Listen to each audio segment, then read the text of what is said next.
বাঙালিদের অনেক ধরনের পরিচয় রয়েছে। এর মধ্যে উল্লেখযোগ্য হলো মাছে ভাতে বাঙালি। আমাদের পূর্বপুরুষেরা ৩ বেলায় ভাত খেতেন। তখন রুটি পরোটার খুব একটা প্রচলন ছিল না। মাছ এবং ভাত আমাদের ডিএনএর পরিচিত খাবার। আপনি সারাদিন যাই খান না কেন, যদি ভাত না খেয়ে থাকেন তাহলে আপনার মনে হবে সারাদিন কী যেন খাওয়া হয়নি। আমাদের পূর্বপুরুষেরা সন্ধ্যা রাতে তাদের রাতের খাবার খেয়ে নিতেন। যদি কিছু ভাত বেঁচে যেত তারা অবশিষ্ট ভাত পচনের হাত থেকে রক্ষা করার জন্য পানি ঢেলে দিতেন। সেই ভাতটাই সকালবেলা পান্তায় রূপান্তরিত হতো। তারপর তারা ভর্তা অথবা ডিম দিয়ে, মাছ দিয়ে অথবা অন্য কিছু দিয়ে খেয়ে নিতেন। সময়ের বিবর্তনে আমাদের মধ্যে পান্তা খাওয়ার প্রচলন নেই বললেই চলে। পান্তাকে আমরা ভুলেই গেছি।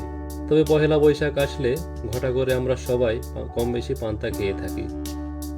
আমাদের জীবনযাত্রার পরিবর্তন, ফ্রিজের আবিষ্কার এবং রুচির পরিবর্তনের ফলে পান্তা আমাদের জীবন থেকে অনেকটাই হারিয়ে গেছে। পান্তার পরিবর্তে স্থান করে নিয়েছে লুচি, পরোটা, ডাল, ভাজি, ডিম সহ নানা ধরনের খাবার। তবে গ্রামের কৃষক, শ্রমিক, দিনমজুর এখনও পান্তাকে ধরে রেখেছেন। বিশেষ করে গরমকালে তারা নিয়মিত পান্তা খেয়ে থাকেন। যে পান্তা খাওয়া আমরা ছেড়ে দিয়েছি, সম্প্রতিকালের গবেষণার ফলে সে পান্তাই আবার লাইমলাইটে উঠে এসেছে। পান্তা ভাত নিয়ে প্রথম পূর্ণাঙ্গ গবেষণা করেন ভারতের আসাম কৃষি বিশ্ববিদ্যালয়ের কৃষি জৈব প্রযুক্তি বিভাগের অধ্যাপক ডক্টর মধুমিতা বড়ুয়া। বিবিসি বলছে, সম্ভবত পান্তা ভাত নিয়ে এটাই পূর্ণাঙ্গ গবেষণা। কেন লাইমলাইটে চলে এসেছে পান্তা ভাত?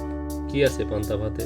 পর্যাপ্ত mineral, iron, calcium, magnesium, potassium, phosphorus, zinc.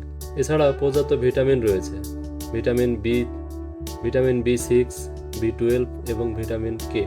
এখন প্রশ্ন আসতেই পারে, ভাতে কি এগুলো নেই? অবশ্যই আছে, তবে পরিমাণ খুব খুব কম।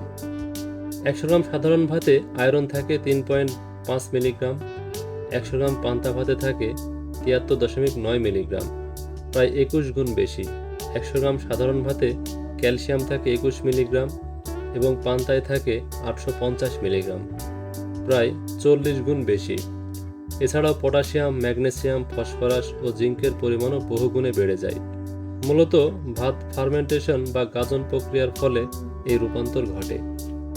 পান্তা ভাতে রয়েছে পর্যাপ্ত প্রোবায়োটিক। দইয়ে যেমন অসংখ্য উপকারী ব্যাকটেরিয়া রয়েছে, পান্তা ভাতেও তেমনই পর্যাপ্ত উপকারী ব্যাকটেরিয়া রয়েছে। পান্তা ভাতে রয়েছে বিটা সিটোস্টেরল ও ক্যাম্পোস্টেরলের মতো মেটাবলাইটস, যা দেহকে প্রদাহ থেকে রক্ষা করে। এছাড়াও ক্যান্সার রোগ প্রতিরোধে সহায়তা করে পান্তা ভাত। এবার আমরা জানব পান্তা ভাতের উপকারিতা। সাধারণ ভাতের চেয়ে পান্তা ভাতে 21 গুণ বেশি আয়রন থাকে, যা রক্ত স্বল্পতা বা অ্যানিমিয়া প্রতিরোধ ও নিরাময়ে সহায়তা করে। পান্তা ভাতের প্রোবায়োটিক্স ইমিউন সিস্টেমকে শক্তিশালী করে। পান্তা ভাতকে বলা হয় ন্যাচারাল কুলার। এটি শরীরকে ঠান্ডা রাখে। পান্তা খেলে কোলাজেনের পরিমাণ বাড়ে, যা ত্বকের লাবণ্য ধরে রাখতে সহায়তা করে।